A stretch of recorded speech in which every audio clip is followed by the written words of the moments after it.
All right. Welcome. Thank you. This is introduce you guys yourselves when you come across here. I've got what are you guys' names again? Sorry. Nathan Chase, Yep.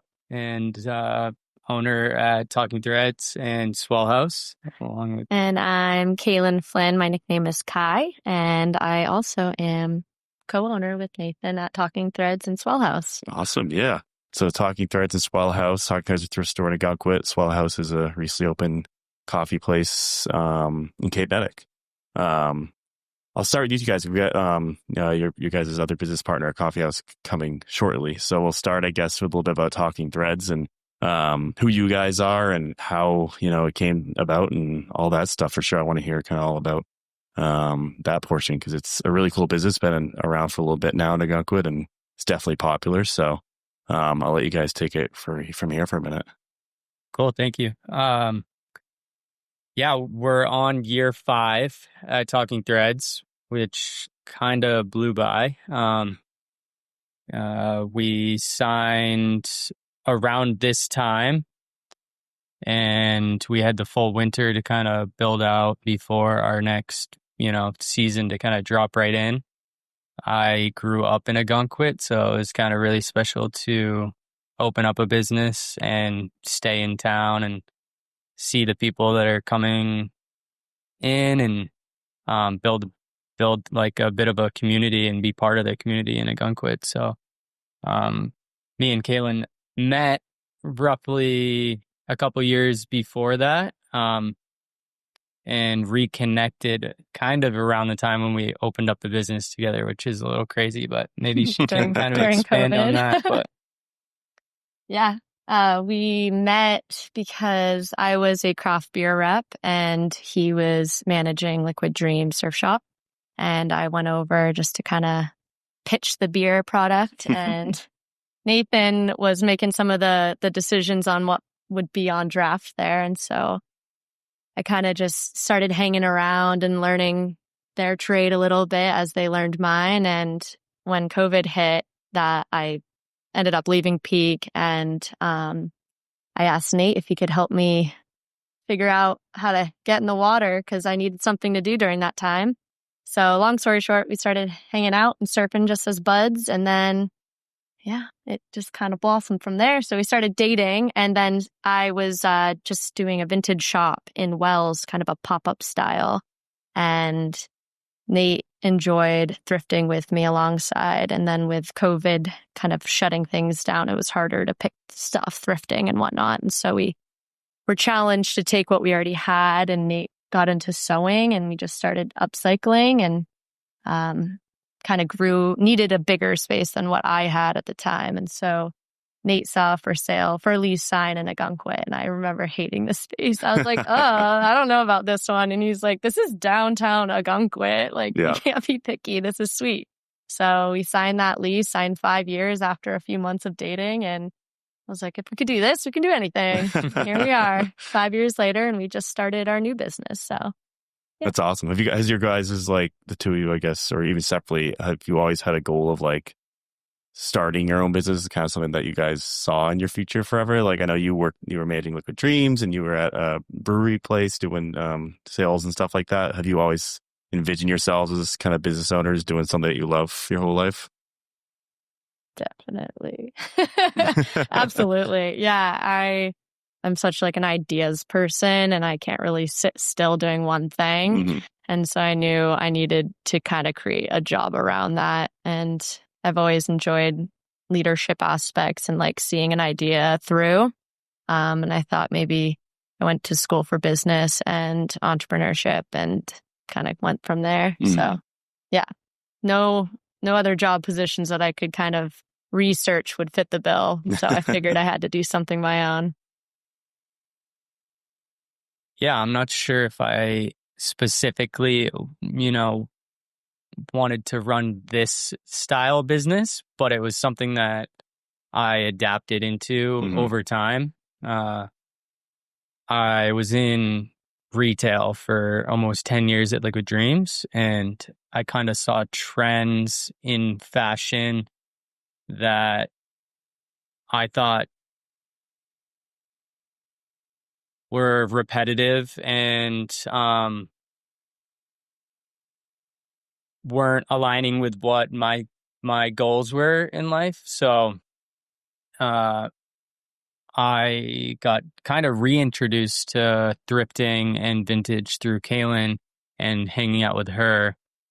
And we kind of evolved the business through there. But I definitely always wanted to be my own boss in some way. I like kind of working by myself and with my hands and creating things. So I think yeah, I'm like always the ideas person, and I always struggled like executing. Yeah. Where he's like, let's do it right now. And I'm like, right now? And he's like, yeah, and it's already done. Yeah. And so that sometimes people need that, especially like ideas people like figuring out how to get it done or actually doing it. Like I'm kind of that type of person too. Like I have all these things I think about, I get really excited about, and they just kind of fall to the wayside or something like that, or don't end up actually doing them. Yeah. So what's the kind of basis, I guess, of Talking Threads? So like it's obviously an upcycle thrift store type of business. Yep. We like to use the term vintage. Vintage, yep. Because we source and we do thrift. And we curate what is typically 20 years or older clothing. And that's kind of like the industry standard for vintage. So that's constantly changing, obviously, as the years get newer. So we like to call it vintage, but it is that type of thrifty aspect. And we don't mind that term because thrifting's super fun. It's what everyone loves to do. And we like to set up our store kind of to be similar to a thrift shop or like a bigger style. Yeah. So it gives you that treasure hunting experience that's super fun and that everyone enjoys. So our shop is vintage clothing, 20 years or older, and we basically do all eras, and that means like all the way back to 30s, 40s. Oh, wow, yeah.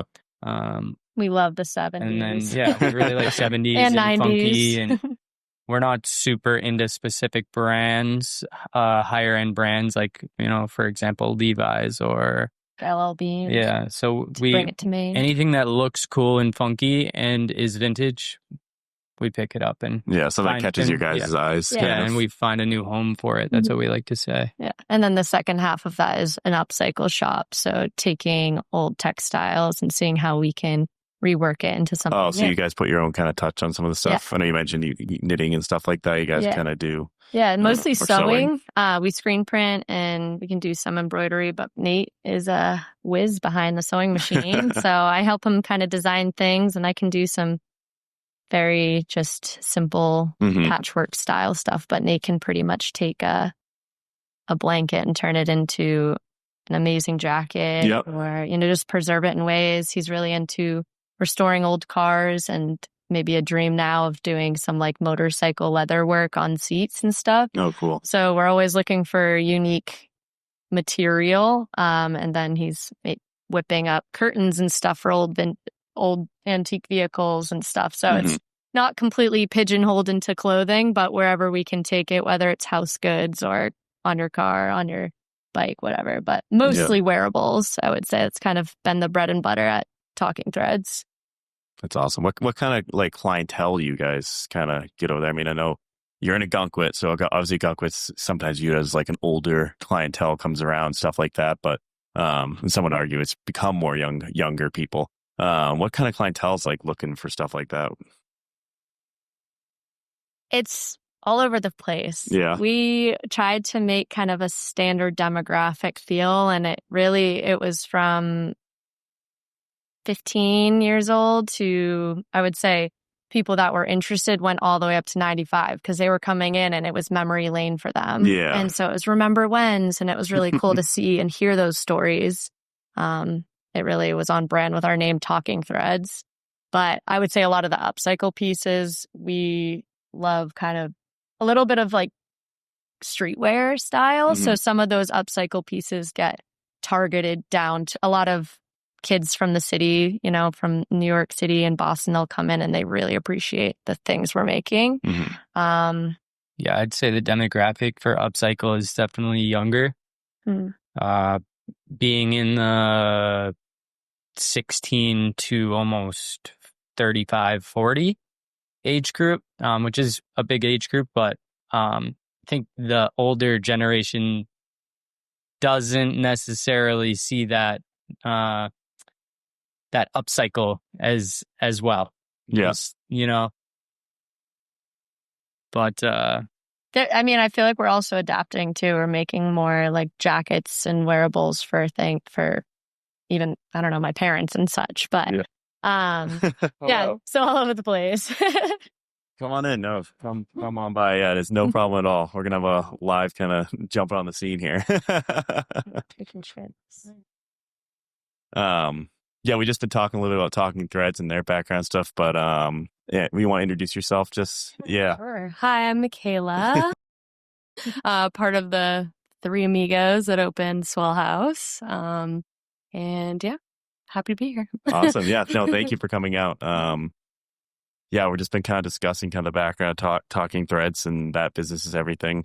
But we could jump all over the place. We can go anywhere from here. But yeah, if you want to start out with a little bit about Swell House, I guess, whoever wants to take it away. There's three of you here now to decipher it. So yeah, Talking Threads has been amazing, and we want to continue on with making threads, but we felt like we wanted to do more for the community that wasn't just behind garments. We wanted to create a space that people can come and just create a new tradition or ritual for themselves and connect and try new things. And we kind of came up with this idea of, all right, how can we do this that has a common theme to it? And we created a coffee shop. Essentially, it starts there, but it's hopefully growing in a way that provides events and just unity in all facets with the community here. Yeah, no, I think, I've been watching you guys since you guys opened over there. And like, I know before that, like I said, I'm a person of ideas too. And I've always thought that like, especially the Cape Neddick, York area needs like a place, like a coffee place for sure. Like as a realtor, like I've tried to meet clients in York and places and stuff like that, like sit down with coffee or something like that. And there's like nothing in York to like sit, enjoy. Like, there's a few coffee places that are great. Like you got like Anthony's, but it's like nowhere to sit there. Like St. Joe's, like this little small sitting area, like all those places. So like, I think you guys have definitely done a great job kind of curating something that is community needed, Thank you. Yeah, we saw the space, we kind of toured it, and there were so many different elements and I don't know, upstairs, downstairs, all sorts of corners to it. And we had so many ideas. I'm like, this place really facilitates all these abundant ideas that we have. And now we can kind of not pigeonhole ourselves and do a lot of different things in here. And it's been really cool to have this idea and create it and see the customers and the community meet that halfway. And every day we go in and they're using the areas, the wellness space. Today we had so many people on their computer just hanging, working, a little bit of everything. But it's been nice to kind of see it be met. Yeah. How what have you guys been doing there, I guess, like currently so far? Whoever wants to take that the lead on that. What have you been doing so far? We've been shaking espressos. Been making really good coffee. Yeah, we nailed the coffee down. Yeah, the coffee's great. Super important. And then we've been doing community events. So we've been building out a calendar each month and trying to do something that kind of hits, physical exercise. So some yoga classes. We have an ecstatic dance, doing some hands-on workshops. So we had a textile dyeing class. And we just opened up beer and wine so we can kind of extend the hours. So, oh, nice. Yep. Yeah. If your coffee date went well, then now you can have a glass of wine and finish through, and we'll have a fire pit out front and just, oh, wow, that's awesome. Yeah, kind of keep the day going. Yep. Yeah. I think, and, so just kind of events that kind of bring people together and like different things, and a space for that is important to you guys, it sounds like. That's awesome. Where do you kind of, I guess, see it going in the future? Do you guys have like any specific goals or ideas in mind regarding Well, it? we want to expand our food, Yeah. which we have some plans on. We have a chef in mind who's a really good friend of ours. Oh, that's awesome. And we're working on some space to expand to do some later in the day food and more healthier, conscious breakfast items. And we're actually really excited to bring more of Talking Threads to Swell House. Have Oh, wow. Yeah. more of a umbrella of all of our talents in one place. So we're as like in the process right now of building the upstairs into a retail floor. Oh, nice. Which is really exciting for us. Yeah, we can sew up there too. So a little studio. It's a little bigger space too than the Ogunquit shop. Yeah. Well, we didn't really know how retail would do at a coffee shop. Yeah. Nate and I have popped up at coffee shops in the past when we were traveling with our threads, and it was a little sleepy. Sales weren't as great, but it was still super fun. So we kind of went on a whim by throwing some talking threads into the space there and making a lot of merch ourselves with screen printing and such. And it kind of worked out because, you need to wait for a good specialty coffee and people would go around and find some really unique handmade or locally made products. And so that worked out. So we felt this is exactly the customer base we want for Talking Threads. And it's just that niche audience where it's tourists, yes, but a lot of locals. I would say majority locals. And so we felt like kind of moving on over to Swell House under one roof is a really good call, and it feels right. So we're excited. Yeah, and you guys, I mean, the exposure you guys even have like social media wise and throughout the town's been great from what I've seen. And it seems like an important part, probably one of you guys, being, younger people and stuff, we all kind of understand the importance of that online exposure. So I take that's probably a big part of what you guys have been doing. Yeah, Michaela took the reins on that. She's Let's hear, Michaela. She's incredible at social media and I worked full time in marketing for a very long time now too. So I'm using a lot of the talents and lessons I've learned in that industry to kind of transfer into this, which has been really cool because I get to do it for myself, which is really exciting. So that's really fun. And I was just gonna say a funny little anecdote was when I was laying in bed. It was one of the second or third weeks we opened, and I was just doing my nightly TikTok scroll that everyone does, and just laying in bed, and all of a sudden I saw one of the empanadas on a checkered paper, and I was like, oh my god, we do that at Swell House. And then 2 minutes later it was hit me that that was Swell House as I'm watching it, and I'm like, this place looks so cute, and I was like, oh my god, that's literally our coffee shop. And it was just on my For You page, and I was like, wow, this is a weird out of body experience where it was seeing in real time that this was going to be something. And so that was really exciting to see. There was a long line wrapped There around was. it. Yeah, we did. We got, I saw you guys on TikTok. We had to come in. Oh, so it was a pretty big account we that had would done like it a probably. strawberry matcha or brown sugar shaken. Oh, that's awesome. Yeah. Understaffed. What a crazy summer. Yeah, we definitely saw the power of social media. Yeah. For a couple weeks from, I think, a single TikTok video from a really good friend, Jake, I think, posted it. Yep. Eating through the seacoast. Eating through the seacoast. Oh, yeah? Okay. And we had people from, I think, all over the state coming in because they saw, which was, amazing. And we appreciated that greatly. Yeah, that's great. And so, Michaela, I guess a little bit about your background and, how you guys all came together. So where are you from? What have you done and how did you get to this I actually point? lived in Wells for a while until 7th grade, and then my family moved north to Freeport. So I lived up north for a while, and then ended up at Maine where Kai and I were roommates.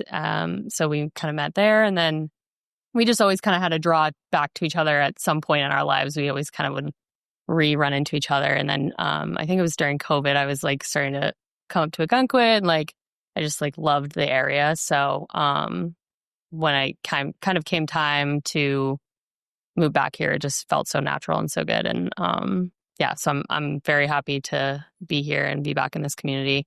But I've been in food and beverage and hospitality my whole life. My dad ran a resort.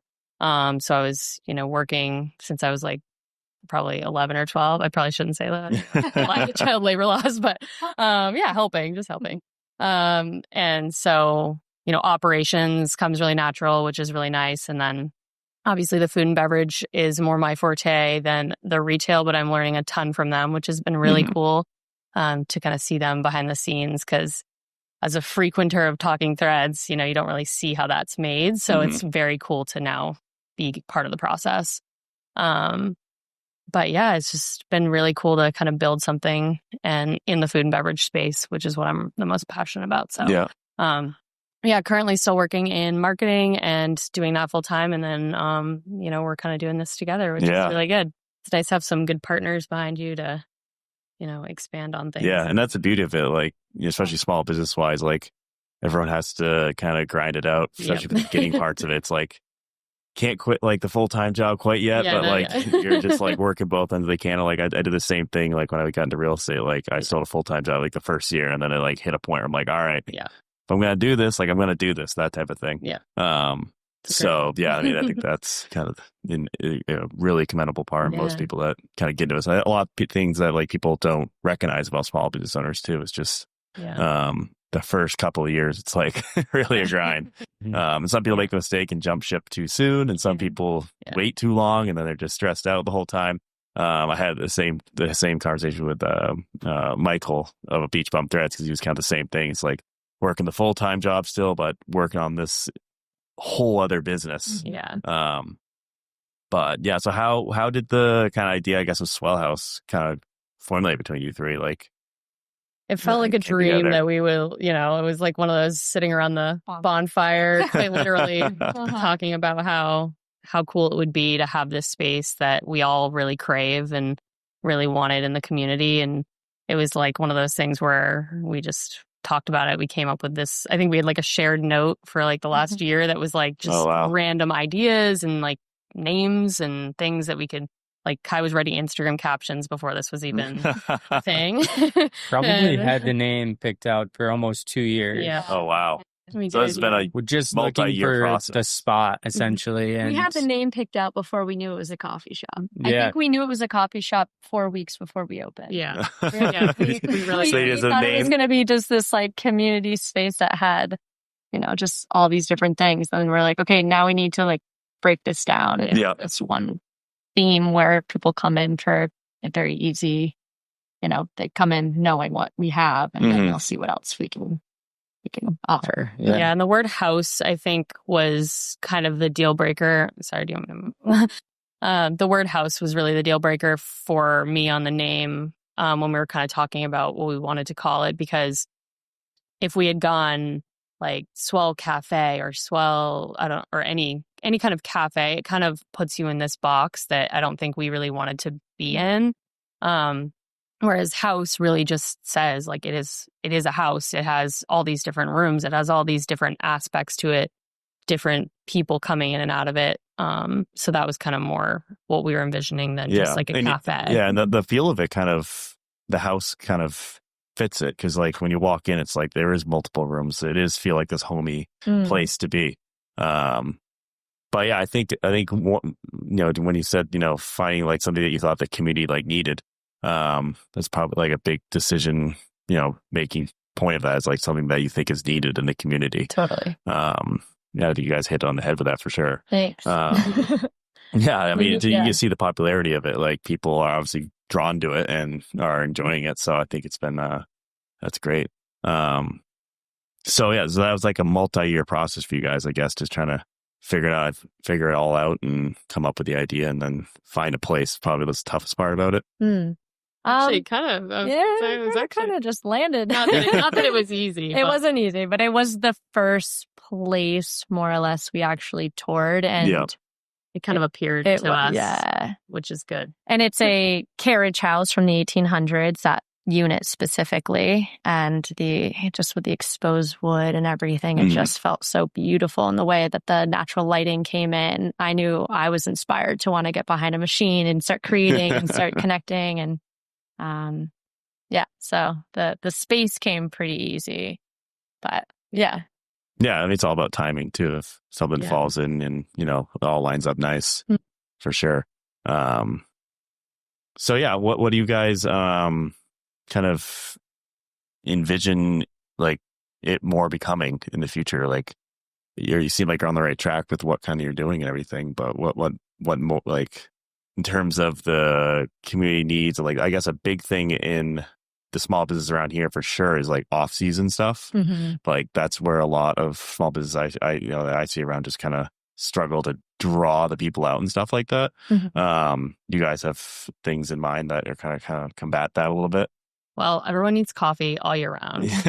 More so in the winter, I actually think. So that to us is like going to be, I don't want to say our saving grace, but I think that is going to be like a steadfast business model that we're going to have, which is great. And everyone needs coffee. Like it's just a for sure.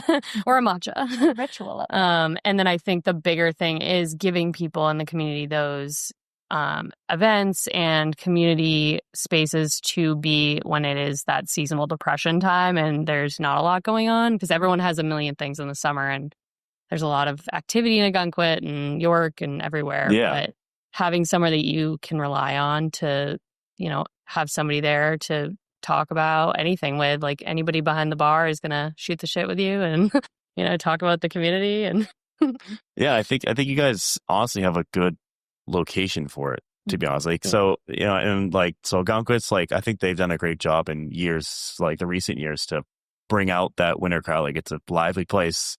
Like downtown, more restaurants or more places are open year round, that type of thing. But York in general just kind of, they don't have like a downtown area that's really like vibrant and especially year round area. Like Short Sands is busy obviously in the summertime, but like except Labor Day hits, there's nothing going on down there anymore. And then the village is just kind of, the village is not really a poppin' place. I've lived here my entire life, so in York, and like it's never been like a desirable place. Like, let's go to the village. Like, there's something going on down there. So I feel like you guys in the location you're at, you're kind of like in Cape Neddick, where there is a need for a coffee place for sure. I've lived here and up in Pine Hill my whole life. Like, there's not really a coffee place to go in Cape Neddick, and no one's going to Cat and Nine Tail anymore. And like, so it's kind of we like hear that a lot. Yeah, well, that's very true. Coming from someone that's been used to go there quite a bit. Yeah. So I feel like the location you guys are at is even kind of perfect. And you've probably heard that it's not a great location because of that building in general, but I kind of think the opposite on it, I think it's kind of, you guys are creating the space more than, and bringing the life to it instead of the other way around. Yeah. We've asked ourselves this before, like, what would we do if we didn't start a business that was in a heavily foot trafficked area at Talking Threads?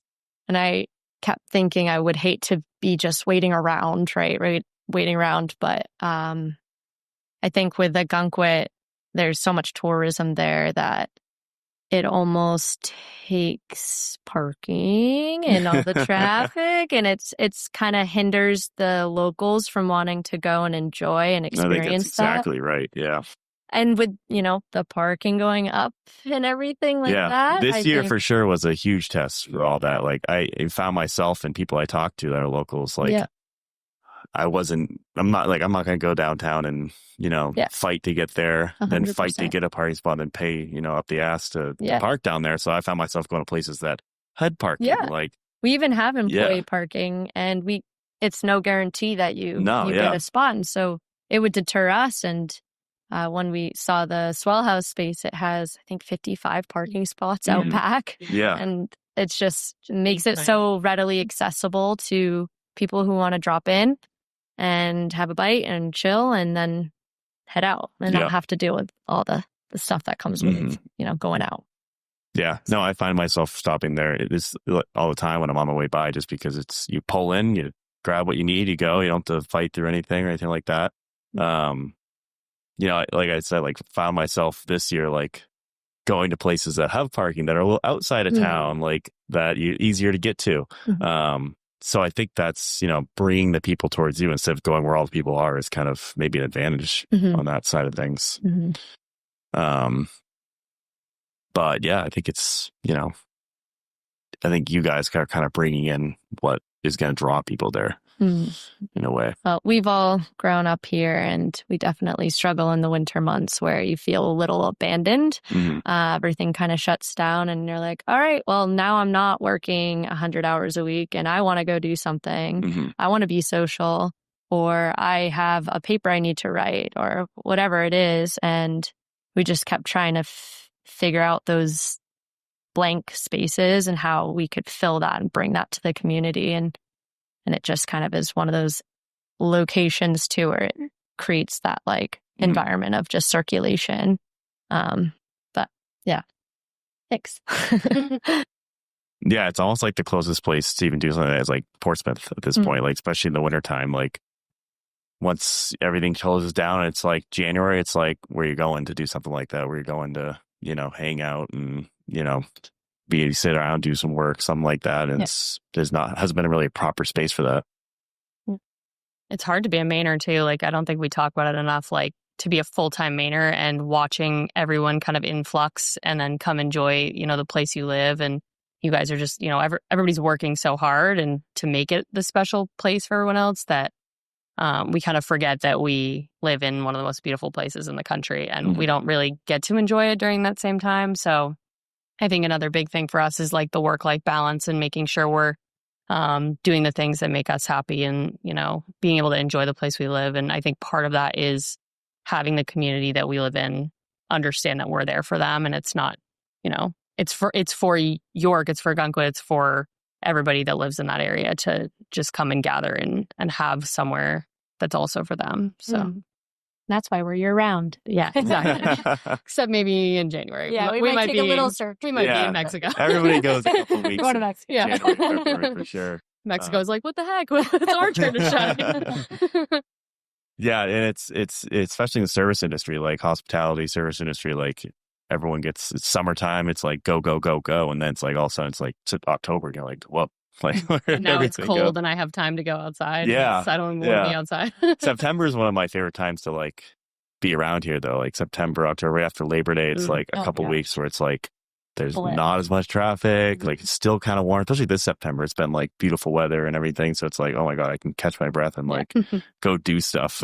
Yeah, totally. Feels like an extension of summer for the locals. It's local summer. Yeah. Call it. September is always, it's definitely like a local summertime. Yeah. But I feel like, and especially even these towns, like people are starting to understand that we're still open, in the wintertime up here. You definitely see like these towns try to promote like all these winter activities, like, Chris by the Sea and Ogunquit and stuff like that. Like, I think that's wicked important to like, the towns also have our backs and all this stuff too. It's like, how do we get people up here so that these small businesses can stay open year round? So I think, with support from the town, support from the people of the town, and then the small businesses all working together, it's definitely like possible. We've definitely seen that grow and shift in the last 5 years that we have been at Talking Threads. I would say the first 2 winters we were doing snowball fights in the middle of the street. Yeah. No one was around, or it was tumbleweed just drifting through the center of that crazy intersection in Ogunquit. But I do think is it Bessie's turned into Crew? Yeah, Bessie's. Yeah, it created this year-round sports bar on the same side of us, and we were just seeing a little more traffic go through January, February, and that helped us stay open. And so is Talking Threads year-round? Has that been year-round? We would close for 3 months. We 3 would months, close. Yeah, January, February, March. We would source or we'd be in the basement and do some sewing. But this last winter, we did a lot more upcycle, and if people were around, I would just open the door. Just open the door up. Yeah. On busier weekends. Yeah. No, I think places like that, like you just said, the Crew staying open year round, like you've even looked at like Levitt stays open till like December now, which is like unheard of like a few years back. Even though they have no heat. No heat. But they had all of us. Yeah, that works. Yeah, they did tell us to bring our blankets. Yeah. Yeah, but a lot of these like, people are taking the chance of staying open and still trying these. Even the hotels too. Like a lot of hotels just shut down; they're done for the winter. So now there are more hotels staying open and more restaurants. It gets created kind of that more of a year round or maybe late shoulder season like type of feel to place and draw more people out and help out smaller businesses too. Yeah. I think one thing that we didn't realize that we were going to love most about opening Swell House is meeting all the locals that are coming in. And it's kind of different. We see a lot of tourists in Ogunquit at Talking Threads, and we see the same people come once a year. Yeah. And those are kind of our locals, Or regular. our regulars. But at Swell House, we're seeing the same people come in, 2-3 times a week. And we're building relationships with people. Someone already invited me to go golfing at York Country Club, which was like crazy cool. So it's just been this like really refreshing experience to meet locals, and shout out to all the locals because they're keeping our lights on and putting smiles on our faces. So it's been awesome. Yeah, it's awesome. Like I feel like you're more in a local space in York, and then you're in the touristy space down in Ogunquit. But I used to work at the Northern Resort in Ogunquit, and we're like the same thing. Like this guy's been coming here every summer on this week for like 20 years. It's like once a summer. But like when you start getting into like other deals, then you see the same locals 3 to 4 times a week. It's like that's an even better like kind of customer almost at the same time. Yeah. And I think like those hotels too, it's like the purchases are bigger, so it's like a different experience. But like, a $5 purchase 3 times a week to us is like huge, and that's amazing. And like that is such a big appreciation. So it's just an interesting like dynamic that you have. Like those small things all add up, just like as a bigger picture thing. Yeah. So yeah, and the relationship builds because they're in there 3 times a week. Yeah. So now we know their kids' names. Yeah. And we know what they're up to, where they're going next. And clearly they sell they their 9-year-olds tea towels. Yeah. Or they'll tell us, I have to finish this project. And we know it's now 3 shots of espresso versus 2 shots because they have this day or activity after work. So, and clearly they like, they enjoy going there because they've been there the 3rd time that week, that type of thing. So you just kind of know you're getting customer retention out of that too. Yeah. Which is big. Yeah. And we just started a mug club.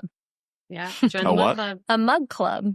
If you buy so we just have some glass mugs and some glass tumblers that are the same size as if you were to get a typical, small or large latte, for instance. And if you buy one, then you get a percentage off every time you bring it in. And that kind of nails down some sustainability by just reusing, but also just kind of keep people coming back. Yeah, keep them, as like the coffee shop that you think of because you're a part of it. Yep. I want to dive a little bit. So you guys started doing, I've seen on your social media, like the later in the evening stuff, like alcohol and like, you have some guitar players or band stuff going out there. So you guys are kind of trying to expand more into longer hours, stuff like that. Do you see yourselves kind of being more of a later night spot there, or are you just kind of evening spot, something like that? That's a dream. I think we would almost rather position ourselves as more of like an all-day cafe where you can come in the morning, get your coffee. You can come at 6 p.m. and get your coffee and do some studying. You can have a beer at 11 a.m. or you can have a beer at 7 p.m. We don't care. But no later. Because we're closing the doors and going home. Yeah, we don't want to be late. No, I think we cap ourselves probably, after that happy hour time. Yeah. Like you said, like work life is also really important to us. And I think none of us are, partiers or like wanting to be like late night sports bar. There's room for that within York that's already kind of being, utilized. And there's some great places to support for that dinner and late night service. So I think for us, it's more about giving people options, having a later extended hours for people that want to have a coffee date after work or things like that. Or have a mimosa on a Sunday morning. Exactly. Yeah. And then as we expand food, I think that will kind of go hand in hand with that too. We'd love to get into like some small plates and things like that eventually. But I think overall the food and beverage concept is more of a, casual all day cafe kind of. Yeah. No, I think that's great. Yeah. I think it's a need, like you said, in the community for sure. And you can see already people are kind of enjoying it. So capitalizing on it's important. Yeah. I'm just having the experience working in the craft beer world. I just enjoy beer. Yeah. And so I just thought like I always appreciate going to a cafe and writing in my journal and starting with a nice cup of coffee and then slowly maybe introducing a beer in the afternoon. And it was just kind of this like to see the writing transform throughout that experience has been just playful for me. And I think it's just cool to offer a little bit of everything there. Because sometimes people aren't just looking for caffeine. They want like something else. So No, yeah, for sure. But it also complements the events that we're hosting as well. For sure. I think that just to be able to do things that open up whatever, it doesn't just make it so late night. It's a coffee shop, right? So we want it to be a little versatile. We also have THC drinks to expand your creativity for there you go. non-drinkers out there like myself. Yeah. That's and great. some non-alcoholics as well. Yep, yeah. we do. Yep. Which is important. Mm-hmm. Elixirs. Yeah. Try the Kai Elixir. That's great. Well, I'm excited for sure about all this. But is there anything else you guys want to add or talk about or shout out or anything like that? Shout out to Kyle Courier with Courier Craft, who we've really wanted to have a surf aspect to Swell House. And we asked him to put his boards in our shop, which he lives in local area and builds boards sustainably and sustainably dyes cloth to inlay into his boards. Oh, wow. And his whole vision is that sustainable aspect of surfing, and it just aligned with us. And his boards are beautiful, and you can see him on display at Swell House. Oh, that's cool. Yeah. Wanted to shout Yeah, out. I like the He's a idea of cool like, guy. bringing in more local like crafters and like I had this talk with the guy that owns the all natural leather company, and kind of one of his things like interlaying like different crafters in the community, because there's so many like cool people out there doing cool things. And a lot of them are just flying under the radar, just unknown to a lot of people. And I've been able to discover a couple of them luckily through this like this all the natural leather guy. He does leather balm. It's like all natural stuff, and he sells it like worldwide. It's like a huge thing like around the world, I guess. And I'm like, this guy lives and does this in York. Like I didn't even know this. He's got like 80,000 followers on Instagram. It's crazy. So I feel like connecting and like kind of commingling those different businesses together is always such a cool thing. Yeah. For sure. Yeah. Come into Swell House if you're creative. Yeah. Mm-hmm. We can showcase, and we would love to partner up, and we have plans on doing like makers markets and that kind that's of awesome, style to kind of showcase that. Yeah, there's so many of those things. Yeah. Another one I talked to is the Slack Tide Salt. Yeah. That's out of York Harbor. Yeah, she was a really cool person. I love that. There's a whole bunch of them out there. Yeah. That's kind of a big thing on like for me is like I do a lot of Maine focused things. Like a lot of stuff I buy, and like I try as much as hard to do Maine made things. So, like some of the clothing I wear, shoes, stuff like that. Like that's a big focus of mine, is just looking for things first that are made in Maine instead of going out and just kind of buying things that are made like, wherever they could be, across the globe or anything like that. I like to find people that are kind of doing it around here, support kind of local, that type of thing. So there's always cool things you can discover. Mm-hmm. Yeah. Awesome. Cool. Anything else you guys want to add at all? Anything? Surf's up. Yeah. Hurricane. What is it? Gabrielle is here. So we try to do this silly little thing where whatever hurricane it is, because we're Swell House, that name. So anyone with the name Gabrielle this week while the hurricane's here gets a free coffee on the house. That's awesome. Because we appreciate when Swell comes to town, and that's kind of where we got our name a little, is just like the stoke that gets generated that when we finally get the swell after waiting for a long time, it just makes you feel really good. And there's just this energy in the air. And it was really cool to see in the last couple of days. It's, it was a Tuesday and a Wednesday. So you think you're going into work and it would be a bit quieter. But because of the hurricane swell, brings in a lot of people. Everyone had surfboards on their car and everyone was kind of hanging while they're doing work or just talking about their session. It was exactly what we ever wanted. That's awesome. Yeah. So that's so cool. Yeah. Oh, I'll say one thing.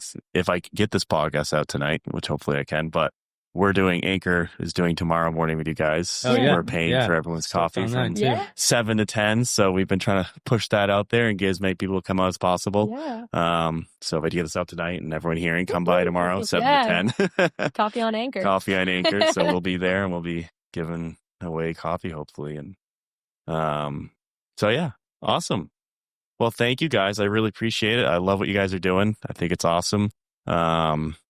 And I appreciate you guys for coming on for sure. Thank you so much for having us. Yeah, no problem at all. Appreciate Thank it. you. Yeah.